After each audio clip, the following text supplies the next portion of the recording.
নমস্কার বন্ধুরা, কেমন আছো তোমরা সবাই? আশা করি সবাই ভালো আছো। তো আজকে রান্না করবো তেল কই।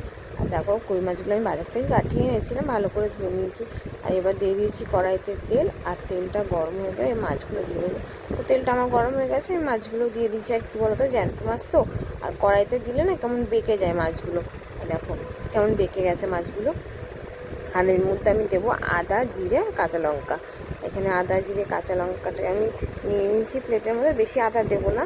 আর এদিকে আমার মাছগুলোও ভাজা হয়ে গেছে, আর যে তেলটা ছিল তার মধ্যে আমি একটু দিয়ে দিলাম কালো জিরে।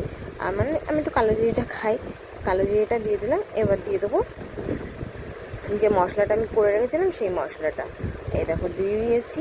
এর মধ্যে দিয়ে দিলাম নুন, এবার দিয়ে দেবো হলুদ, আর দিয়ে না ভালো করে একটু কষাতে হবে। আর স্বাদ মতো নুন হলুদটা তোমাদের পরিমাণ মতন তোমরা দেবে।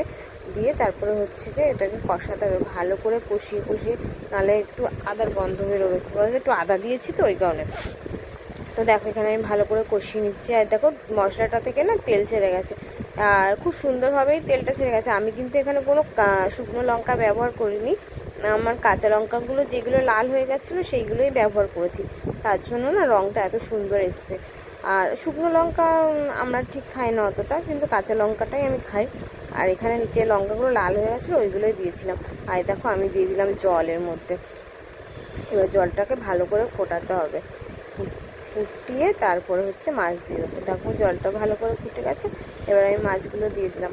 আর মাছটা দিয়েও একটু ফোটাতে হবে যাতে মাছের গন্ধটা বেশ আসে।